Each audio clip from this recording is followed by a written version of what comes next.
Hey, we are live from the WDSE WRPT Media Lounge at the Catalyst Content Festival in Duluth. I'm Cathy Wurzer, and we are talking to some amazing content creators. One of them happens to be Mia McCullough. She's from Chicago, and Mia is the creator of The Haven. Yes. What is The Haven? The Haven is a web series about the clients and staff of a domestic violence shelter.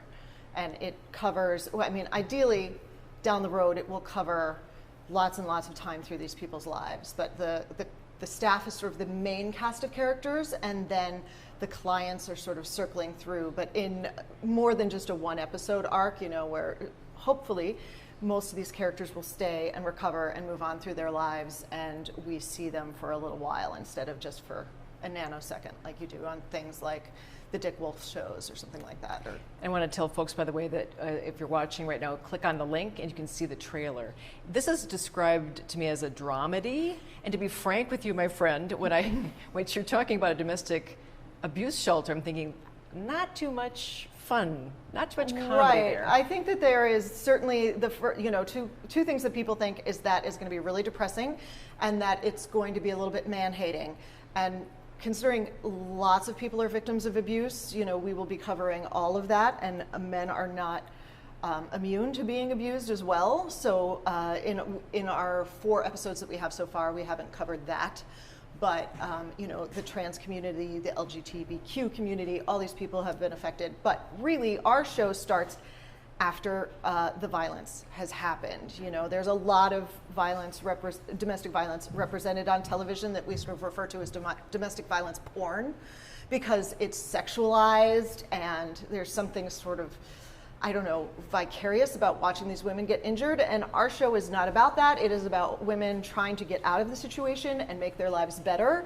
And there are all sorts of insane, absurd things that happen at the shelters because women need to, you know, some of the things are both funny and sad, like there's drug abuse and fires that happen here and there. There was a ghost in our shelter, depending on who you asked. You know, so there was a lot of absurd things that happened at the particular shelter that I worked at. And you do have personal experience. Oh yeah, I worked on the crisis line in a shelter from like 1999 to, I don't know, for on and off for about 15 years. So there were a lot of stories. But you know, you see women getting their first jobs after they've left their abuser. You see babies take their first steps. So many women leave when they're pregnant because their abusers become more violent as they become more internally focused. And so all of a sudden you have all these brand new babies in shelter, which is sort of beautiful and exciting, and watching them sort of start their lives on a new page is great. So this is a web-based program, right? At the moment it is. We would love for it to be an hour-long drama. That's like the goal, the dream. To shoot it in Chicago, to have our writer's room in Chicago. There's so much talent in Chicago that isn't really being used by the shows that are filming there now, because they still cast a lot of the main roles out of LA and New York, and you know, really just use the Chicago actors as day players. So one of the things that my co-producer and I really wanted to do was showcase the amazing talent that we have, and that's definitely one thing that people have said to me across the board.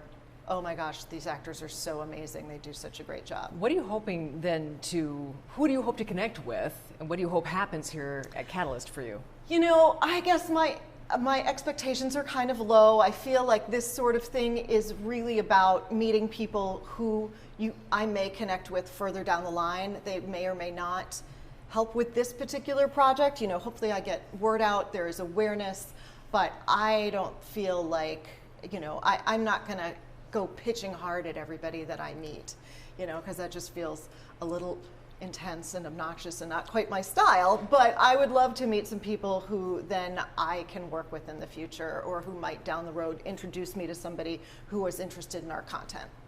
So, and going into the future here, you've been to various other events like this, I'm presuming, as a screenwriter and a playwright? And, yeah.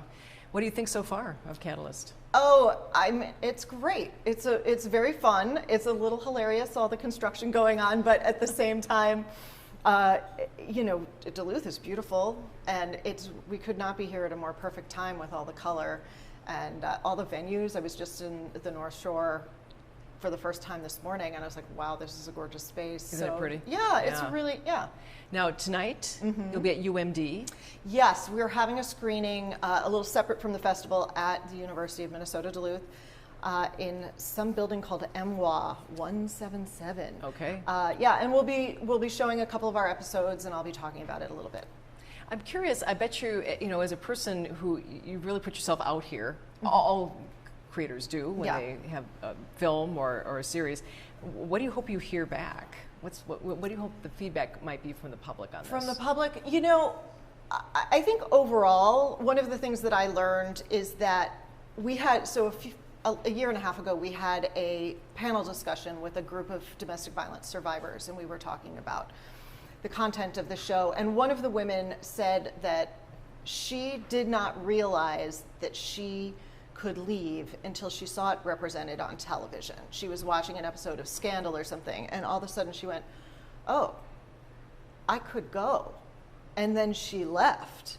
And to me, that says to me that there is just not enough modeling happening on television for women to see. They can see women getting beaten up, but they can't see people moving on with their lives or what that looks like. And certainly as a crisis line worker, so many of our calls were like, well, what's it like there, and what happens, and how do you help me move forward? There's so much fear, not just of leaving their abuser, but of what the future looks like, because they're so caught in their cycle of abuse that they can't necessarily see past walking out the door. And there is a future, perhaps. Right. All they see is a void. And so if you can then have a show that says this is the future, these are the possibilities, and it's not all perfect. The system is not perfect. I mean, we make women leave and hide and go into shelters. There's lots of problems with the system, but at least if there is a way for people to be safe and for their children to be safe, for me, that would be the big thing. I would also love for people to have a better understanding of domestic violence and realize